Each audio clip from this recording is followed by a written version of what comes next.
Lu kalau nggak punya passion, nggak punya mimpi, anjrit gitu ngapain gitu di dunia penulisan kalau nggak punya cita-cita mau kemana gitu atau nggak punya passion yang besar untuk terus menghasilkan karya tuh memang akan menderita banget.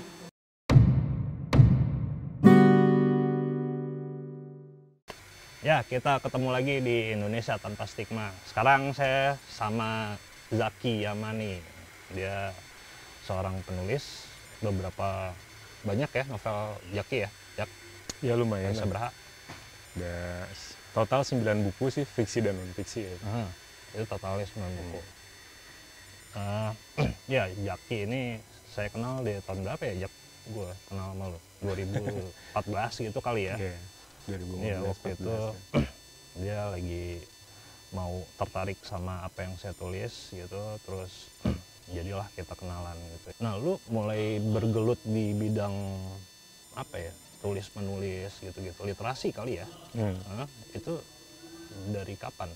Gue sih kalau nulis Mulai itu udah sejak 2002, 2003 lah gitu ya. Itu apa tuh yang menandai 2002 lu bisa Gue mulai nulis cerpen, tapi masih belajar lah waktu Oke. itu ya. Nulis puisi juga. Terus yang jadi momentum gue serius nulis, beneran nulis tiap hari itu ya ketika jadi wartawan. Gue kan jadi wartawan sejak 2003. Waktu 2002 itu yang lu mulai nulis cerpen itu belum dimuat di mana-mana? Belum. Itu masih beneran belajar lah nulis buat sendiri doang. Gitu. Terus gue ngelihat karya-karya orang, gue coba tiru gitu. Sampai akhirnya gue bercita-cita untuk jadi novelis. Oke. Itu kan 2002 tuh gue baru lulus kuliah lah itu kurang lebih. Tapi lu kuliah jurnalistik? Enggak, waktu Bukan? itu FISIP Administrasi Negara. Oh, oke. Apa sih motivasi lu gitu untuk nulis? Karena Untuk gue nulis lihat cerpen ini gitu. sih pengen kayak Pramudia Anantatur gitu. Karena gue Gitu ya? baca banyak karya dia gitu. Terus gue sempat kerja juga di NGO lokal lah gitu ya, yang ngurus anak jalanan. Nah, salah satu teman gue tuh bilang, lu kalau mau jadi penulis, lebih baik lu jadi wartawan dulu, karena katanya begitu gitu.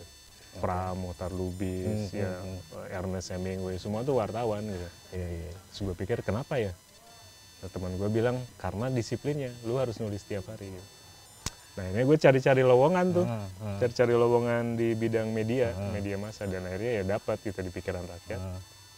Ya, tapi Itu 2003 ya? 2003 gue masuk di Pikiran Rakyat ya. Sejak saat itu memang jadi lebih aktif lah nulis. Gue mulai rutin nulis cerpen gitu. Terus ya karya-karya jurnalistik gue juga udah mulai terus dikerjakan dan mengalami perkembangan gitu.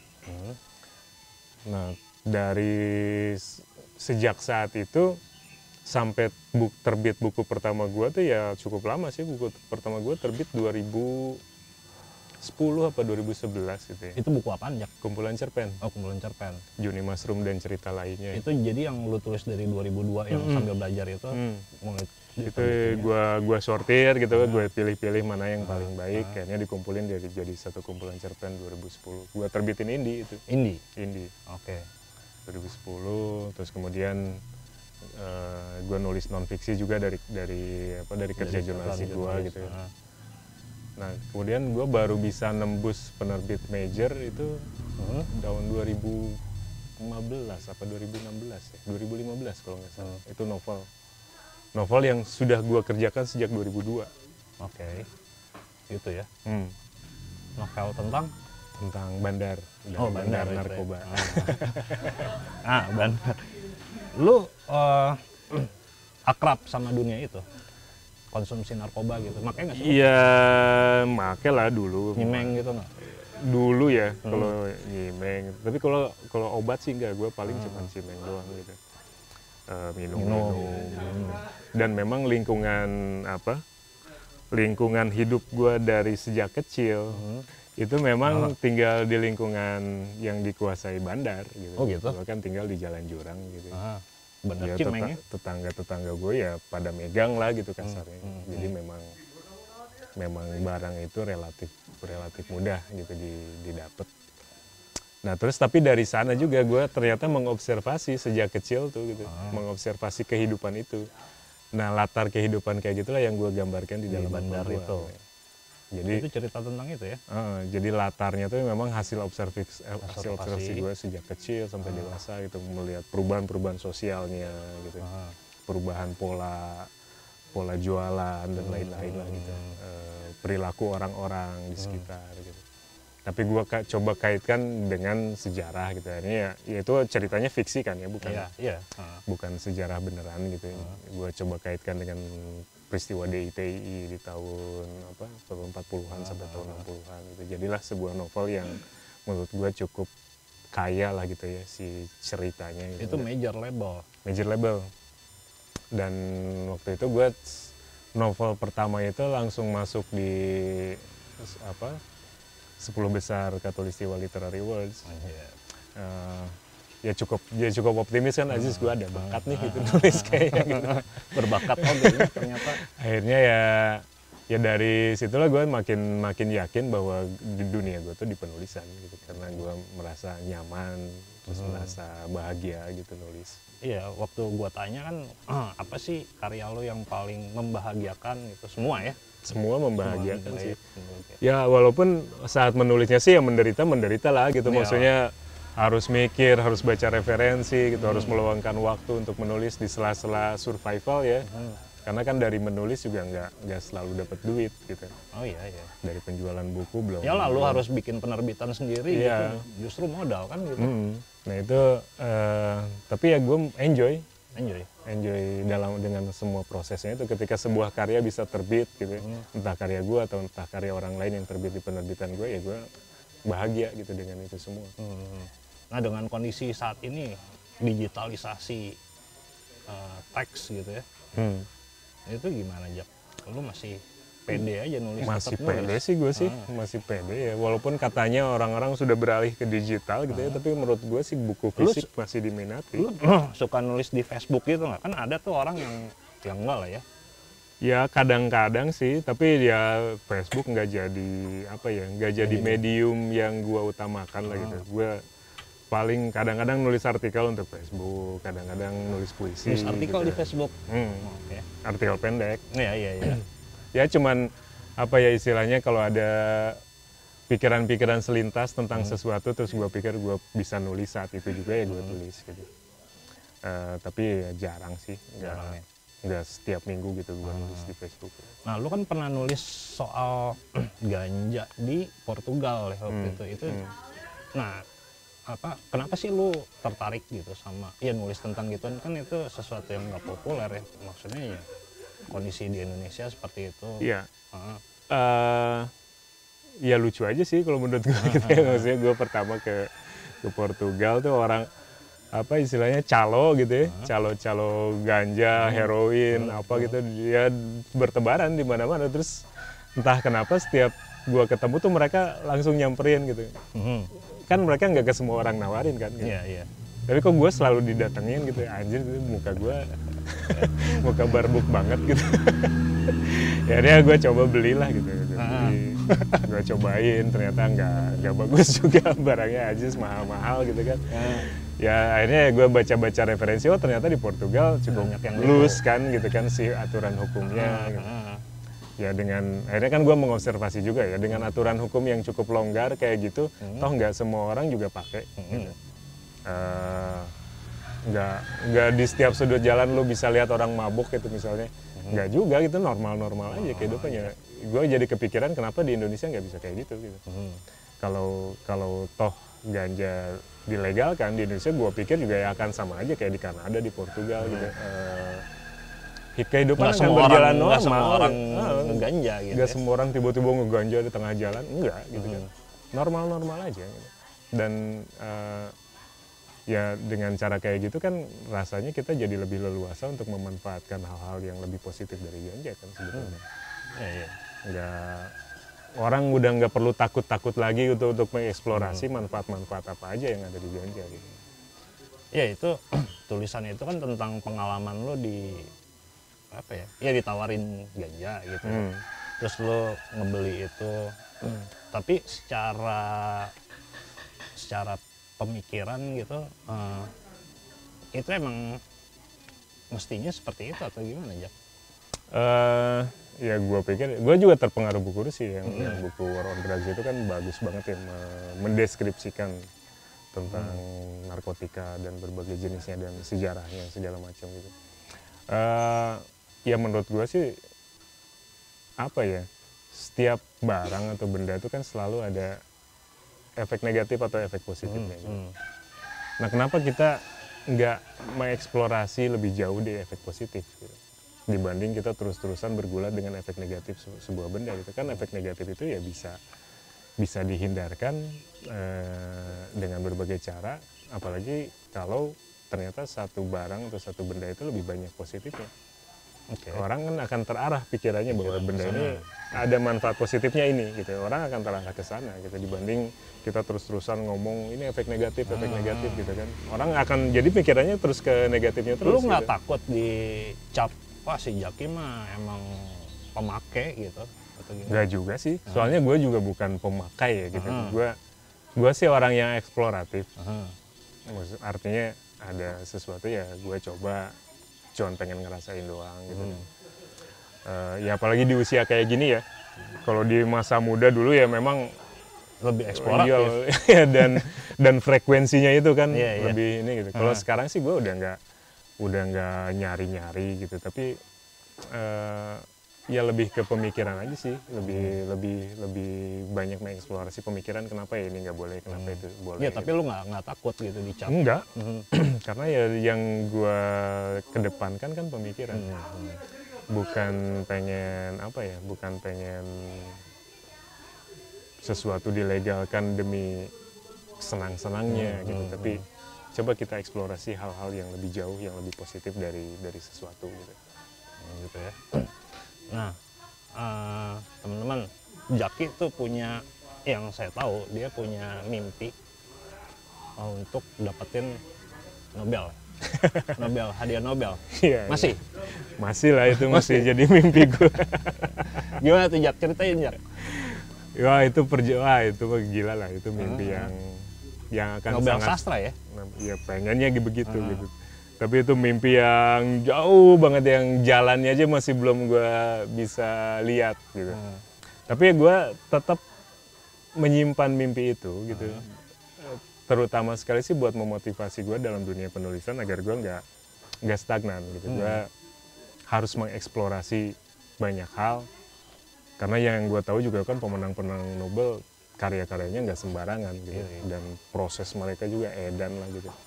Dan bahkan mereka setelah meninggal baru dapat.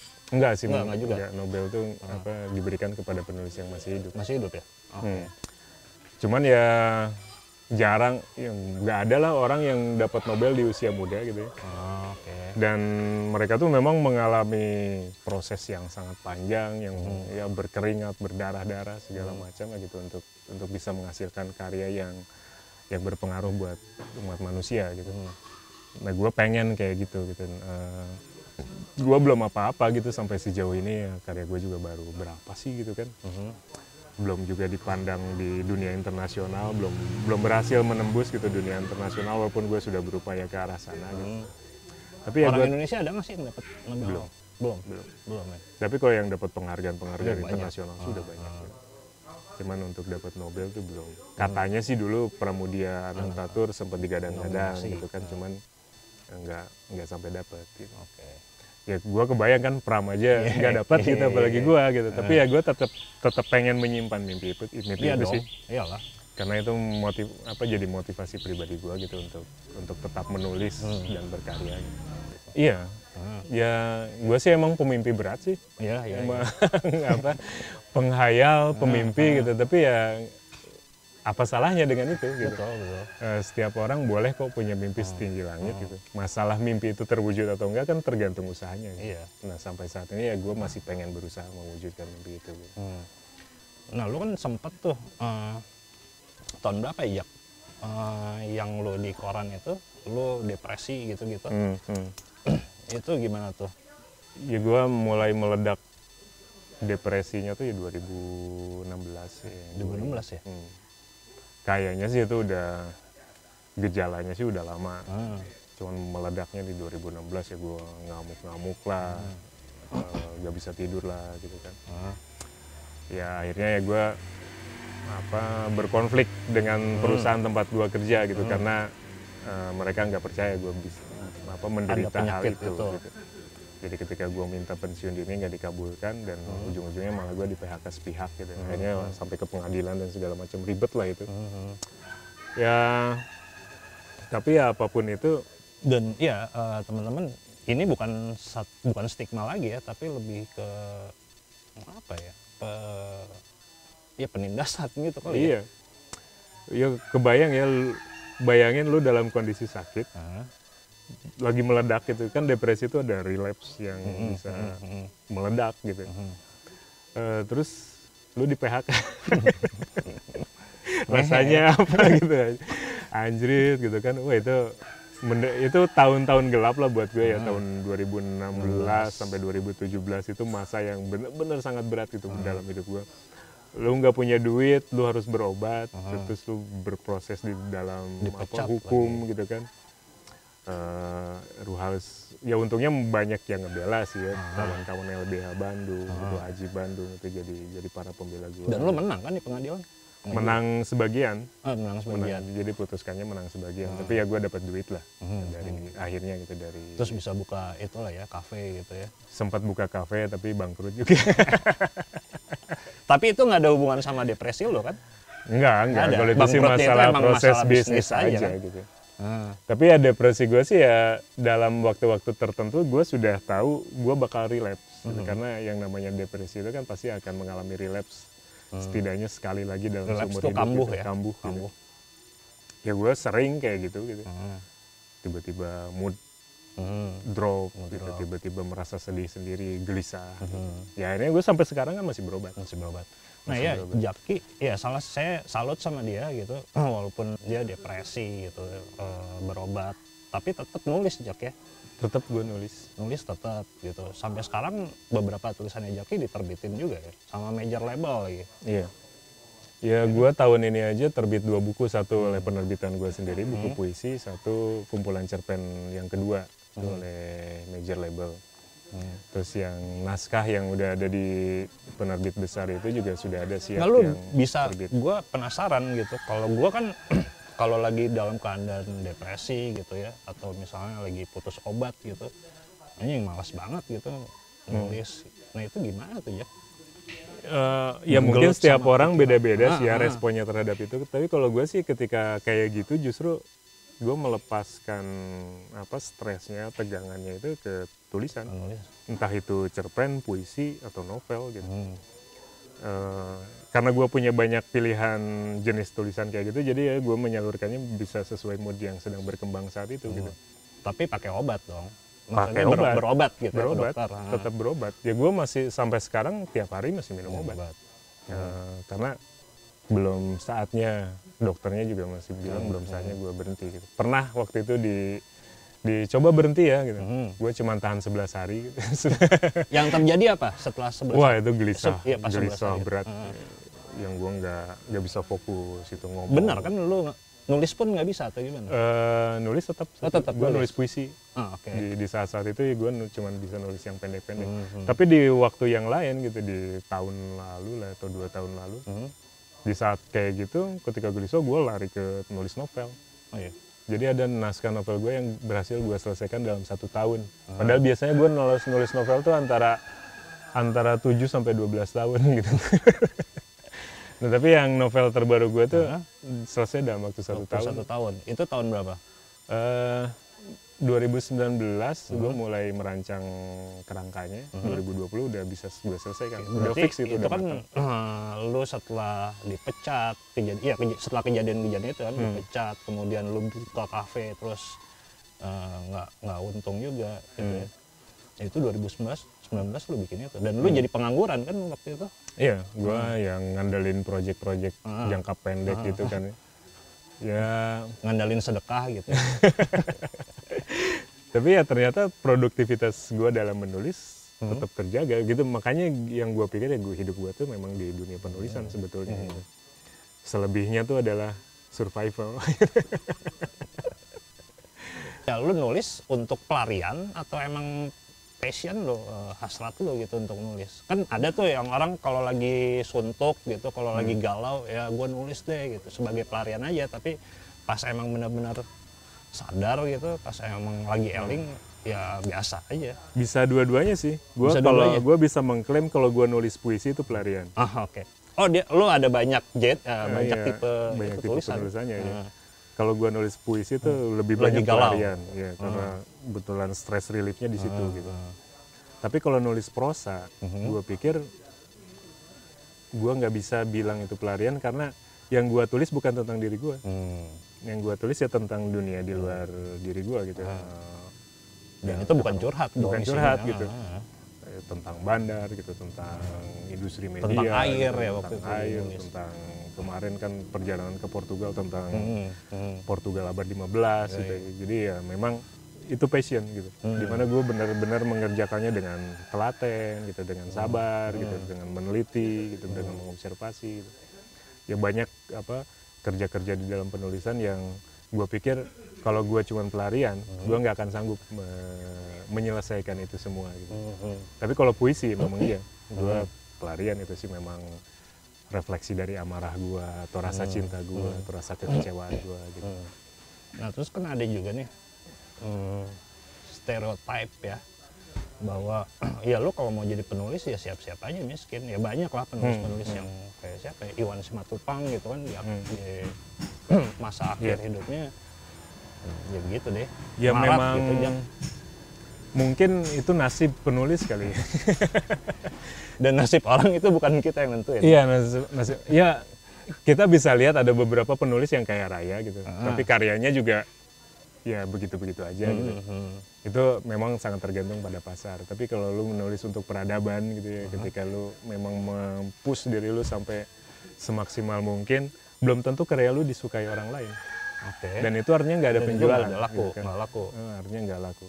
Tapi ya kalau semangat lu memang menulis sesuatu yang lebih besar dari diri lu sendiri, ya memang lu harus siap-siap dengan itu. Oh gitu. Emang kita lihat sejarahnya aja gitu kan. Gimana tuh sejarahnya? Gue punya 2 penulis favorit, 3 lah, 3 penulis favorit. Cormac McCarthy, Juan Rulfo, Gabriel Garcia Marquez. 3-tiganya itu ngalamin hidup yang susah banget. Dan baru sukses di usia ya pertengahan ke menjelang tua lah gitu. Tapi karya mereka bukan karya main-main gitu. Emang edan gitu, maksudnya susah lah gue untuk membayangkan gue bisa yang gaya kayak gitu. Mencapai sebuah kualitas tulisan yang bisa sedahsyat itu gitu. Atau kalau lebih ke belakang lagi gitu, misalnya James Joyce gitu, seumur-umur ya sengsara gitu aja gitu. Nah lu dari nulis itu lu dapat uang banyak atau enggak? Tapi ada aja gitu, dan rezekinya seringkali bukan dari semata penjualan buku gitu, tapi ya kadang-kadang gue diundang untuk kelas nulis, lumayan dapat duit gitu. Atau ada orang order ke penerbitan gue gitu ya, gue dapat duit. Tapi ya masih di seputar dunia penulisan gue dapat duitnya gitu. Iya, jadi ya kalau lu bilang tadi kan emang itu siap-siap aja lu jadi penulis, lu nggak akan kaya gitu. Iya, dan memang dibutuhkan passion. Lu kalau nggak punya passion, apalagi nggak punya mimpi ya. Nggak punya mimpi, anjrit gitu ngapain gitu. Di dunia penulisan kalau nggak punya cita-cita mau kemana gitu, atau nggak punya passion yang besar untuk terus menghasilkan karya tuh memang akan menderita banget. Ya maksudnya gini, gue sering kan jadi guru kelas menulis gitu. Ya dari siswa-siswa gue aja banyak itu yang tadinya walaupun cuma sekadar hobi ya, mereka nulis, ternyata susah ya nulis gitu. Akhirnya pada mundur gitu, pada nggak ngerjain tugas. Ternyata susah loh jadi penulis gitu. Ya memang begitu gitu, menulis kan memang bukan sekadar asal nulis gitu, tapi ya nah gue nggak tahu nih ini besar dari itu gitu. Stereotip atau bukan ya, tapi emang indeks literasi Indonesia itu kan kecil. Peringkat kalau nggak salah 2 dari terbawah gitu di negara-negara sedunia. Itu gimana tuh Jak? Lu sebagai penulis ya, tapi mengetahui masyarakat Indonesia, dan lu nulis pakai bahasa Indonesia dong, untuk masyarakat Indonesia kan, itu kumaha? Ya buat gue sih nggak masalah sih. Nggak masalah. Sering kali gue saat menulis tuh nggak peduli tulisan gue akan dibaca atau enggak. Karena ya gue percaya sih satu hari kalau kita memang serius mengerjakan sesuatu, membuat karya, karya itu akan dibutuhkan orang, entah tapi di zaman kapan. Gitu. Oh gitu. Karya itu akan dicari orang. Kita nggak bisa menentukan apakah dalam waktu cepat atau dalam waktu berapa dekade ke depan gitu, kita nggak pernah tahu itu. Jadi yang dibutuhkan oleh seorang penulis yang menghasilkan karya aja dulu. Urusan karya aja ya, mau dibaca mau enggak. Mau dibaca atau mau enggak. Terus gue juga kan tidak. Tapi kan itu memotivasi juga aja kalau misalnya ya jelas kalau ya kan? kalau ternyata pembaca suka itu sangat memotivasi. Bahagia banget lah gitu kalau ada orang bilang, "Jak, buku lu bagus," gitu. Gue menikmati itu pencapaian yang susah gue ungkapkan gitu ya, rasanya gitu. Tapi ketika orang tidak mengapresiasi itu ya juga gue mau bilang apa gitu kan. Yang penting sih gue menekankan ke diri sendiri, lu maksimal gitu ngerjainnya. Dan lu sudah bahagia mengerjakan itu gitu. Masalah orang lain bisa mengapresiasi atau enggak ya bukan urusan kita. Sebagai penulis kita kan susah mengatur apresiasi orang. Iya. Dan gue juga kan pengennya gue nulis bukan cuma buat orang Indonesia, walaupun gue menulis dalam bahasa Indonesia itu, tapi kan gue juga ada cita-cita tulisan gue suatu hari diterjemahkan, bisa dibaca oleh dunia gitu. Itu masih mimpi yang belum tercapai sih. Gitu ya. Nah lu oke, berarti sekarang kalau ada perubahan besar-besaran orang dari baca buku kertas gitu ke elektronik juga nggak ngaruh juga kali ya? Kalau buat penulis sih sebenarnya nggak terlalu ngaruh sih ya. Walaupun ada kebanggaan tersendiri ketika buku lu dicetak. Oh gitu. Ada rasa yang beda lah dibanding ketika buku lu selesai terus kemudian diterbitkan ya, secara lu digital. Hidup gitu. lu lahir tahun 70-an masih begitu gitu. Coba lu lahir tahun 2000 gitu enggak ini. Ya mungkin gue masih ada romantisme masa lalu gitu, bahwa buku tuh harus dicetak, ada di rak buku tuh rasanya menyenangkan gitu. Tapi kan yang penulis itu kan menghasilkan konten ya, apapun mediumnya. Satu hari nanti kan bisa jadi ya semua digital atau ada bentuk lain lagi. Tapi si konten itulah yang dihasilkan oleh si penulis dan itu yang gue kerjakan gitu. Yang kebanggaan ya. Ya teman-teman juga yang nonton mungkin pengen tahu ya tips-tips gitu lah untuk menulis. Gitu. Pertama ya lu nulis yang tadi ya. Nggak peduli siapa yang mau baca gitu, yang penting berkarya dulu. Itu yang pertama. Terus apa lagi yang lebih praktis lah ya. Yang paling penting sih lu punya ide. Lu mau nulis apa sih itu yang harus beneran diketahui oleh penulis gitu.